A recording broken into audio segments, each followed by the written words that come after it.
Are you ready to listen to a podcast? Here comes the Playhouse Podcast, thanks to Bradshaw and Bryan Law Offices. Find, subscribe, and listen. What's good for the weekend? What'd you do? Kicked it off with Gate City Bank, like record-breaking checking openings, which I think is really important when you find somewhere to bank and you trust them. And that's where I put my money, so I wouldn't tell you to go somewhere else. So that was fun. And then on Saturday morning, we went to our favorite breakfast spot, Rebecca's in Becker, and us three just got a nice little family breakfast. What do you have for family breakfast? Do you get like French toast or an omelet or what? What did I get? I got a croissant breakfast sandwich, okay, and then shared some of Liam's hash browns, and he got the chicken fried steak. There. That's it, man. I mean, it's My pretty boy. freaking good. Uncle JJ approves. Yeah, it's good. And then Derek got the skillet, and their food there is like, it doesn't matter what you order. It's really good. You and could then chicken fry a raccoon and I would eat it. Yeah, really? Yeah. Okay. Oh, And so then good. I ran some errands and went to Fleet Farm, good old Fleet Farm on a Saturday. Went to Dueling Pianos on Saturday night. Got a little dressed up with some friends and got a little tipsy. Yeah, what'd you get? White Claw A drunk? couple of White Claws, and then I had a table of pushers, like you couldn't say no. Oh, those are fun. Because they'd come back with a drink for you. I had one friend who can carry 4 glasses in 2 hands, and she was like sipping out of all the straws as she was walking, so nothing spilled. Hygienic. And then we had basketball all day yesterday, like literally all day. We had 3 hours in between each game. Those are I mean, rough. it was so exhausting. We were driving home in silence. And then, but we went to Serum's for wings, which is like so good. And we're walking out, and we walk into the parking ramp, and Jason Matheson from the Jason Show is walking in. And I did Cragen. I go, I was like, Jason! And he was like, how's it going? And he's Trying to be walking nice with to you. some friends. And I just like looked like I couldn't say hi like a normal person. I don't in even know why. The business. I know, but I was like, Jason! And it echoed because we were in a parking ramp and it was a lot. It all happened like so fast. I was like really full on wings and I didn't know what I was saying or doing. And You were wing drunk. I was wing wasted. And then you see Jason and your brain goes, That's got to be his worst nightmare, is running into people like you in public. I don't think so. I think it is. I think he loved it.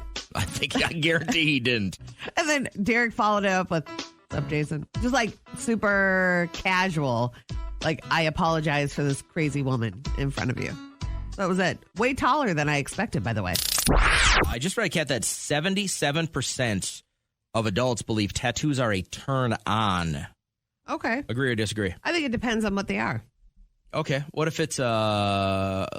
I don't want one with your ex's face. That would be a turn on. I don't know if a lot of people do that, but like, what if it's just like a barbed wire around the bicep? Is that a turn on or turn off? I don't think it would be a break if the person was sweet and hot and thoughtful and good conversation. I wouldn't be turned off by What about that. the face or the neck tattoo? Is that a turn on or turn off? The face tattoo?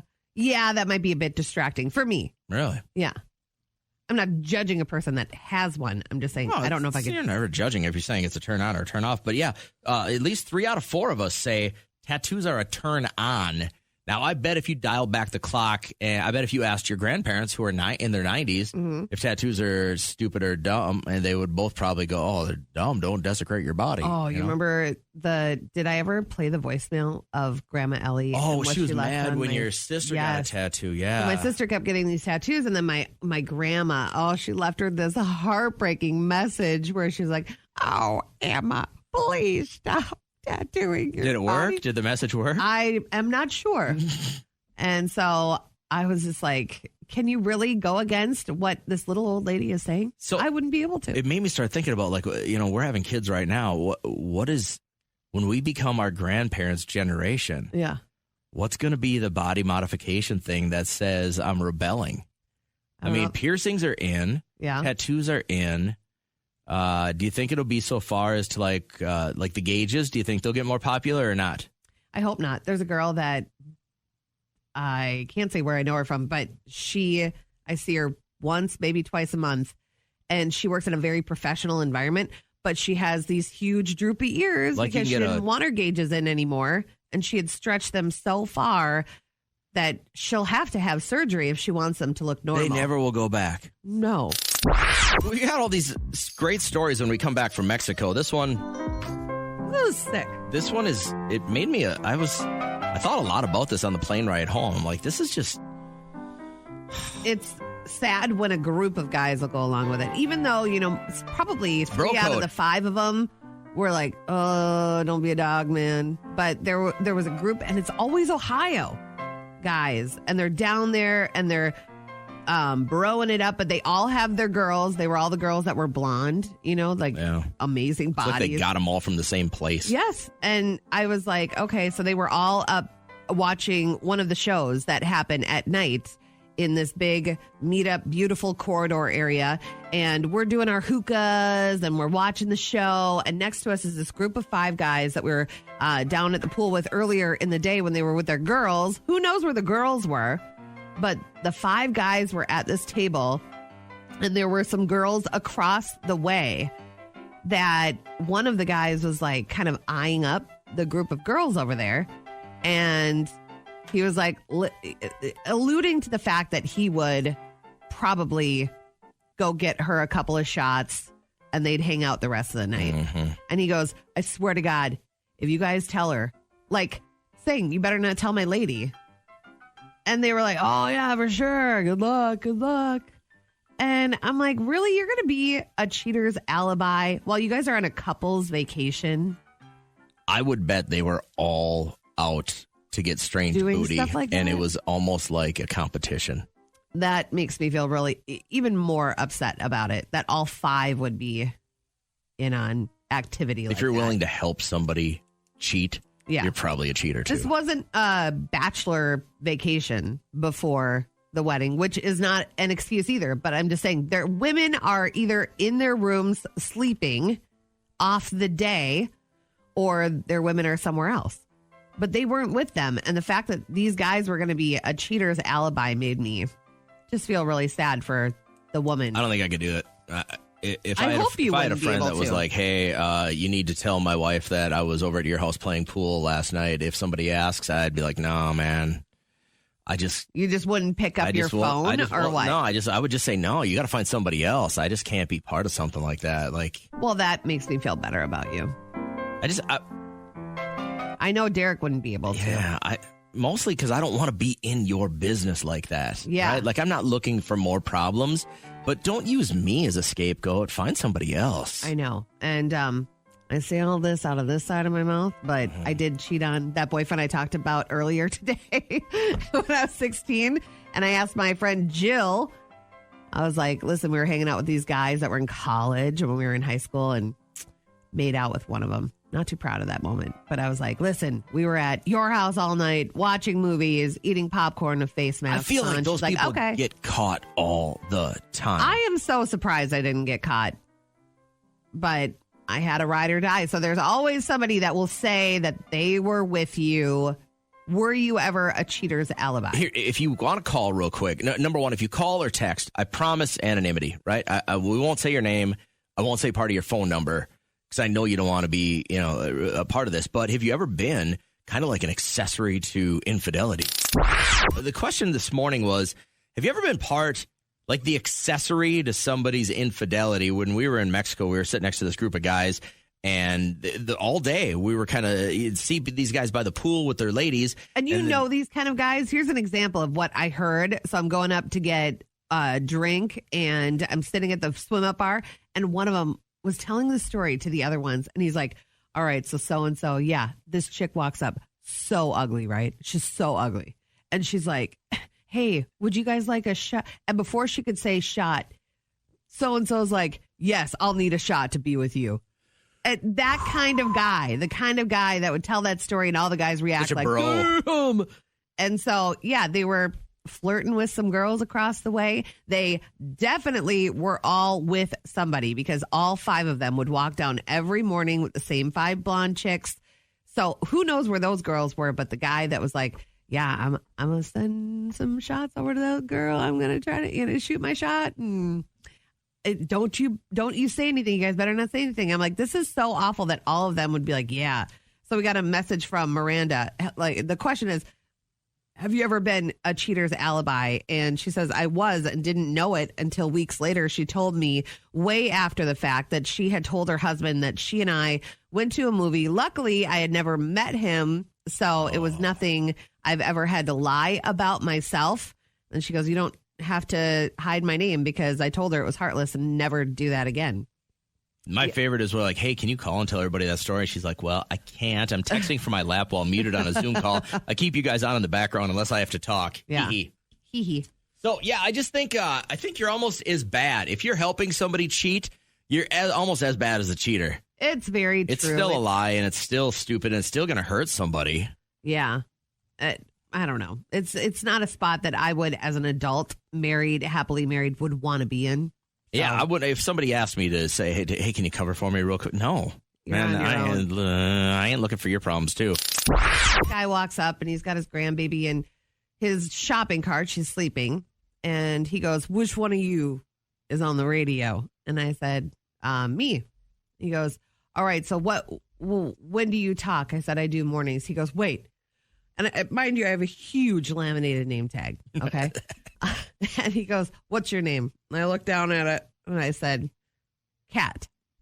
And he goes, you know what's weird? You know what's weird is that you picture somebody totally different. And I said, oh, yeah. And I knew where it was going because it's never nice. You know, it's never like. We have the only job in the world where stunning. People can tell you how bad you suck without being provoked. So I go, oh, yeah. And he goes, God, I was thinking way thinner. And I was like, what a jerk. Isn't that weird to like walk up and say that to somebody? I thought it was really weird. And then I had my two promo guys and they're like, like they didn't know what to say. We had a listener that went to Mexico for 5 days and 4 nights with us who came up to me in the pool and he's like, confession, man, I really don't listen that much. Yeah. And I go, what's this getting you? And he goes, oh, I just thought you should know. And I go, you know what? Here's what I need you to do. Go sit in that chair over there. I'm going to come up with 10 things I hate about you or I don't like about you that are going to make you feel worse about yourself. Yeah. Then I'm going to come over there and unprompted tell you about them. Okay? So, and he goes, really? I go, no, because I'm not I can't say the word. I just thought it was like, really, really weird. I get it, man. Listen, everybody's got a different preference, but we have apparently the only job in the world where people can come up to you and go, oh, yeah, I don't like the music you play. Normally I thought you were blonde or I thought you had your eyes were further apart than they are, stuff like that. But never like. And so you're nice about this when people do this to me in public. Yeah. They go, oh, you know what? I really don't listen. I go, that's okay. I usually don't say hi to you when I walk into Walmart either. Yeah. I do that. I just didn't bother with it. I wanted him away from my space, but you're kind. I am kind. But I also had to pick up after I was done with that. I love doing grocery store remotes because it's like 2 in 1. Once I'm done, I get my groceries and I go. And I had to go get Derek some more help for his gut. What was he taking? Miralax? What did I get him? Not Mucinex. What is it called? It's a big orange canister.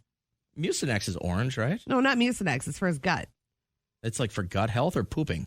Yeah, pooping. Well, it's not Miralax. He doesn't. That's what I would take. No, Miralax is milky. What am I thinking of? Anyway, so I got it. It's in a big orange thing, and you mix it in with your orange juice and stuff like that. A FiberCon or something like that. That. And so, I mean, vacations do a number on this man. I stay normal all year, regular all year long, but everybody I travel with has travel gut. Like Luke that was with us.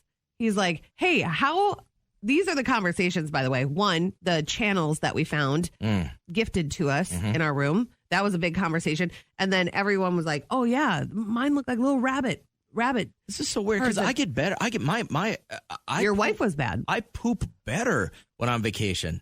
I get the train into the station and out of the station 3 times every day while I'm on vacation. Wow. And usually it's one good one when I'm back here. Metamucil. Thank you, everybody, for texting in. That is absolutely correct. So I picked up some Metamucil for him, but I had traveled to morning show boot camp with a girl that used to work here, and she spent 45 minutes in the bathroom at the airport because she says anytime she flies anywhere, I don't know if it's like her mind gets her body. She gets bound up or like, loosened up? It gives her anxiety, bound up. Oh. So it was kind of weird. She was in there doing a 45-minute grumpy. I guess, which is not healthy, by the way. Yeah. But I wanted to know if anybody else gets the travel guts because it just seems so normal for everybody to have it, and I don't get affected at all. All right, so I was at Dueling Pianos the other night, and I was sitting with a fairly new group of people, really cool. And I met this woman who was sitting next to her husband, and they were talking about how when they moved into their house, that there was before them an interior designer that had lived there, but it was like more so an interior designer that should have lived in Southern Florida at like an old retiree retreat. Yeah. And so everything was turquoise and coral. And so thankfully when they moved in, they had gone in and redone everything, tan or like neutral colors. And then she says, I don't dare touch our decor because my husband is so in tune with that side of him that I have to run everything by him. Like, jeez. Yeah. He's the anti-JJ. He is the anti-JJ. Like it's my bizarro self. She said he's very in tune with his feminine self. She loves every bit of that. And he's just as much a man, but it's nice when you got a package with both and they can help you dress. Like I have no sense of style. So when Derek can step in and I guess, lack of better words, what would you say intervene. his sense of style is? If His you had to sense put of it in style? a couple of words. Champion. No, but when he gets dressed up, like he knows what things go with what. And okay. I appreciate that side of him. He cries, I'd say 10 times more than me. I feel that's conservative. Like maybe my heart's made of stone sometimes because when he's crying at stuff and he's like, how are you not reacting to this? Makes me feel like. Are you talking like a movie or TV? Like commercials, Jesus. Thoughts, just like random thoughts of things. Yeah. So, who was it? Madison texted in. I love how my fiance cries at movies. He cries more than me, but it's so cute. And I'm glad that he's in touch with his emotions and comfortable enough crying. If I cried at a movie, my wife would think I was sick and dying and that I was like that. Well, I know you cry at Pursuit of Happiness. Field of Dreams. There was like 2 movies, but like if we went to see Cocaine Bear and you cried at that, yes, that'd be very my disturbing. wife would take me to the doctor immediately. It would be an emergency room visit. I think as you get older, you definitely get a little bit more emotional.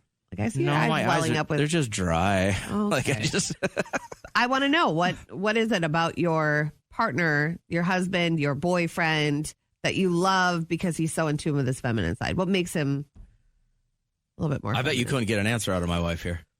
I bet you could not get her to say I'm in tune with my feminine. I think side how much you use lotion. You're very. I'm a lotiony guy.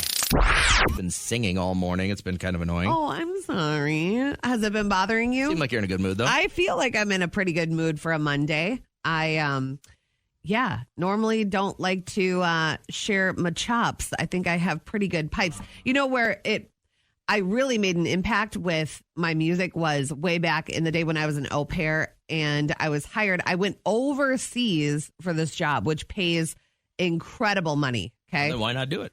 But it was a family of kids that, range in age from like 5 all the way up to 17. Sure. Like 16 going on 17, that kind of thing. Yeah. And their dad was just this stoic guy and he would never crack a smile. He was a tough nut to crack and he was in government. Okay. And so I had to hold down the fort at home. And these kids were they were militant as well because their dad raised them like that. Their mom had passed away. Oh, sad. And I know. And in no way did I feel like I was stepping in as a mother role. I just wanted to be there and really kind of show them kindness and just a warmer feel than what they're used to. Okay? Hold that thought real quick. Hey, good morning. Yeah, you guys talking about the Sound of Music? Yay! Yeah. It's alive in the hills! Congratulations! One true fact, yes, I am a very good singer, but I was never an au pair overseas. And you were Nazi. so Was fast. he a Nazi? No, he was supposed to be a Nazi. I didn't really watch very closely. Jesus. So the basketball tournament this weekend was at my old middle school, my dad's old high school. Oh, wow. and my mom's old middle school, like, and my brother's old middle school. So we were all there and we were rehashing all these memories. And I was showing people, I was giving them tours of my old lockers. Jesus. And where I did scoliosis testing. Like they cared, And then I walk into the bathroom. Look, these are 7th grade girls. Can you make out? I can't read that. What does it say? It's a wiener. Oh, okay.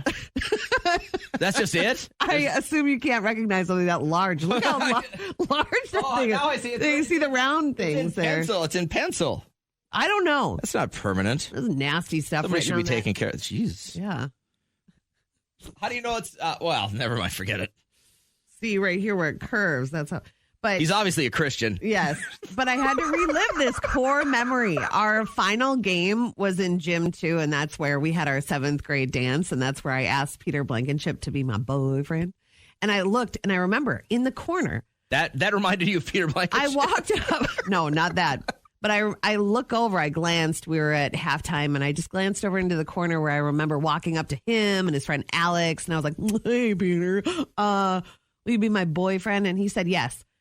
And then I remember going home later on that night, had my girlfriends over for a sleepover after the dance. And I called my new boyfriend, right? This is like 70 minutes later. And his friend Alex picks up. He's like, hey, Alex, here. And just relaying a message for Peter. He's not into this whole situation. So he's going to break it off. But I considered him. He could be considered my ex-boyfriend, right? I guess. Because Yeah, we were you together. dated for 70 minutes on nearly an hour and a half. Right. Tomato. Yeah. And so, yeah, it was just, it hit me a certain way. Going back almost 25 years later to your middle school and looking at that corner. And he's a millionaire now. So what could have been, right? And you look at your life. It's just the worst. Sean Coffey is his name. He flew back home from a business trip only to find his truck stolen from a parking garage near a Houston airport. Now, what I know of people that run businesses where you have to duplicate keys, you have to have identification, sometimes even go further as like insurance identification to get into the truck. But they just came up and they made duplicate keys for these people to steal his truck. And to sit there and allow somebody to basically rekey it and steal it and nobody say anything or do anything to stop it is just, it's beyond me. Anytime someone legitimate comes out to you, they need to ask you for your driver license and any type of proof of ownership. You can't get a key made to get into your house. Like a locksmith makes you show proof that you live at that home. You know Yeah, what I but mean? if Like you take someone's key and then you go to like Walmart, they have that key making machine that you just put that key in and it will duplicate it. So what now? So you I would just be very You're careful. telling me I could take any key that I have that doesn't have like a chip in it. Yeah, and I you can can go to take my house key. I can go to Walmart and just get one made? Absolutely. No way. That's a Yes. thing? Yeah, it's a machine. It's right there. It's not going to ask you for identification. If I was going to believe anybody about anything at Walmart, it would It's for sure be me. you. Can you help me? Can you help me? Can you help me? Everybody! OPP, other people's problems. Receive this email from Jasmine and stop. I didn't want to laugh, but I LOL'd. Do you have a voice in mind of what Yep. he sounds like? Okay, then I will too. If you had to channel a voice when I get to this part, it's the Canadian guy from Hello, lady. Yes, that guy. Okay. What is Saskatchewan. Yeah, but what's the movie? It's Grown up. Grown Ups. Yeah. That's it. It's like so Hello, the lady. girls, they're all at the pool, right? And it's think of that voice and listen to this. Hey guys, love the show. Listen to the podcast all the time. Recently, I heard you guys talking about things that are silly that people break up about. Here's my dilemma. I've been dating a guy. We'll call him Kyle. Been dating for over a year now. He's very good looking. He has a lot of long-term friends. Great job. He always seems like a happy guy. Positive outlook on life. He checks all my boxes. When I take him out to the bar, introduce him to my new friends, I get the sense that people are naturally down and drawn to him. It might be because he's a tall glass of water and very athletic. Here's my dilemma. When it's just him and I, and we get into sexy time, his, quote, other voice comes out. I mean, he has a very high-pitched, sounding like a little kid voice. He's a grown man, and I sometimes picture a little kid when we're together. I wonder what happens. Does he get too excited? I'm getting the sense that he's comfortable around me and he's expressing himself, which is a good thing. But this voice is the opposite of sexy. All right. Sometimes it's hard for me to be intimate because I picture a little kid. Also, you know the times when you can't see someone's face and you can only hear their voice? Yuck. I want to let my freak flag fly. How do I approach this? Okay. Jasmine. I would just, you know what you do? You know what you do? You secretly, not videotape, but record. Like on the nightstand. Record. Get one of the MP3 recorders that we use for like our appearance breaks. Okay. And you just put it on record. Accidentally? Just like, oh, my elbow bumped it. And then at the end, just be like, oh my God, I hope it didn't record us. And then you play it back and he's like, yeah, you know? And then you're like, what is that noise? Is that you? I know that's not me. He's like, well, yeah, it must be me. You think that would stop? I'm telling you. I don't know. And it's weird because some guys are really into a girl sounding like that. Like she's right, like that. Yeah, like don't ask me how I can do that so well. But think about this. This guy checks every single box for you. He is a sexy dude. Everybody seems to like him. But when the lights go out, he sounds like a 12-year-old boy. Okay. How do you handle this? Don't put it like that. That's gross. She said, and then she's down. She's like, I want to let my freak flag fly, but I can't get past this. Can you help me? Can you help me? Can you help me? Everybody! We got this email. Fans text. We got my this God. email from Jasmine. And basically, this is the summary. I've been dating this guy for about a year now. He's tall, good looking, athletic. Everybody loves him. But when we get to intimate time, he's got a squeaky little kid voice. I'd like to let my freak flag fly more often. How do I approach this? Please send advice. Love your show. Have a great day. Love Jasmine. Let's get to his text first, but I got to read this one. Marie said, if you just turn up the music. I don't know. I don't know how loud it is. But, I mean, I wouldn't want to hear a guy. Think about your kid is almost this age. He's almost 12 years old. Think about hearing his voice enough when the lights are off. I'm just saying, if you're a parent, immediately you turn your head when you hear a little kid say mom or dad, right? Yeah. Okay, so Dan had texted, my girlfriend did something strange when we first started getting together. She would growl the whole time. At first, I didn't know what to think. I asked her if she knew that she was doing it, and she said yes and gave me a wink, so I just got into it. Maybe just ask him. Maybe she's got to do a little kid voice too. Just say like, you sound so different when we're together. Like, it's almost like I'm not with you. It's like I'm with somebody else much younger. And then he'll be like, what are you talking about? Stephanie hit us with a DM. She said 2 words for you guys and Jasmine. Ball gag. Okay. Oh, like in Pulp Fiction? Yeah. Is that to keep him from saying anything? Jeez, I think that's a little extreme, isn't it? If you start whipping out the ball gag? Yes. That's really gross. If my wife pulled that out, I would go, wait, we need to talk. I am the least kinky person on the planet. I think you have to initially be like that. I don't know how couples introduce stuff like that throughout. You know, that's like you're together for 25 years. You're like, hey, let's. That's a big matzo ball hanging out there if they say no, too. Yeah. Let's pour some hot wax in your butt crack. I think you got to start from the very beginning with that. So I think she should just say, listen, you sound really different when we're together intimately. And I think it needs to change. Or like, don't make any noise because it throws me off. If you have relatives in the UK, they used to be able to get married when they were 16. This is some like 19 or 1780s prospector making their way across the United States. You only had your cousin to marry kind of stuff, man. Yeah, but can't you do that in New York? New York marriage. I don't know. I think you got to be 18 everywhere in the United States right now. I thought if a parent signed off. Well, yeah, but this was like parent didn't have to say. You could be a 16-year-old and just go and get married. Just go get married until now. And well, obviously you can do it in the States because teen bride, Courtney Stodden, and she Doug got, Hutchinson. like, signed off on by her mom or something, Right.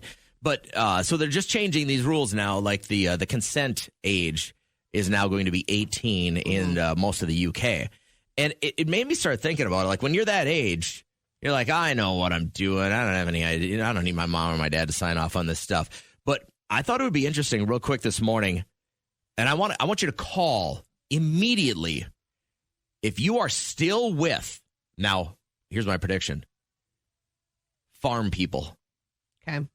I think find the love or the person that they're going to stay with the rest of their life. And I think city people bounce around a little bit more. But is there anyone listening? Let's say you were 16 in the UK and you got married. You really think that's going to last? If you see two 16-year-olds decide to get married, could you ever think that they are going to be 90 years old, holding hands? I think you hope. I think as somebody that marries somebody, you don't think that they're just getting married because they know they can get divorced, which most of the population does. But if I had to look back to when I was 16 and marry the person that I was with, Joe Gadke. Okay, what's he doing right now? Gadtke. You're a stalker. Lovely guy, okay? But I know how my life would have turned out. You know, he was so okay with, and I could see him turning into his dad. His dad was a lovely man as well, but they were like the kind of people that would just come home from work and just crack a beer open and smoke a cigarette on the deck, and that's like the rest of their evening. You know, like I would have definitely continued being a smoker. Okay. I don't know. He was a plumber, and his dad owned his own plumbing company, and he was. You'd be doing the bookkeeping for a plumbing company. Probably. I don't know where my life would have gone, and like I said, they were just they're a hardworking family. Sure, but I don't know if I could have seen myself. So if you'd have got married at 16, you'd have probably had at least a baby by 18. Yes. Probably you'd have a litter of kids running around that plumbing company during the summer when there was no daycare, or when there wasn't school. Yeah. And I think he does have like a kid or two kids, but he got married. I don't know. He's not on Facebook, so I can't stalk him or anything. Neither's mine. Really? Yeah. Heather Wiley is not on Facebook. And we're doing last names today. It's we're just throwing it all out there. So my 16-year-old girlfriend was an athlete in school, and where it got really weird for me was when she tried to get me to go to her religion. Okay. When we were 16. Like, I mean, both my parents went to church. My mom was working for the church that we went to at the time. And she's like, well, you got to come to my church. You got to join my church. I'm like, I got one. But that's how you know you weren't in love, because you do convert for the people that you love. Well, no, we weren't in love because she dumped me then. That's how I knew we weren't in love. Well, that too. Right. I mean, you making that decision and then her saying he is not going to convert, then I heard she moved to Colorado and got really religious. Okay. And I have zero problems with you and your relationship with the Lord, but if it doesn't, that's a huge deal for people. I'm over here popping gummies. Yeah. I think it's a big deal when somebody switches to like just going from run-of-the-mill Lutheran to Judaism. Like, they are, not that you're not committed as a Lutheran, but there's like a lot that goes into Judaism. Well, I think that's why they make it tough to do, so that it's not just, hey, I'm going to sign off on this. That's love. If someone does that for you and you doubt their commitment to you, then think again. My dad did. My dad went from, my mom would not marry my old man unless he became Lutheran. Okay, that's different. Yeah, but what was he? He was Catholic? He was Catholic. Okay, he had family members that wouldn't go to the wedding because it was in a Lutheran church. Well, that's just rude. Isn't that rude that you can't go and support a marriage? Two people that are happy. Jeff just texted in, my mom and dad crossed the state lines to get married. My mom had me at 15. They got married at 16. They were married in 1970, divorced in 85. So they were together 15 years. So she was in her 30s when she said, I don't want to do this anymore. I would find it hard pressed. And I'm really, really looking for anyone right now that is currently still with the person you were with when you were 16. The Playhouse Podcast is made possible thanks to Bradshaw and Bryan Law Offices. Catch the live show weekdays from 5:30 to 9 on 104.7 KCLD. Now, share this with a friend.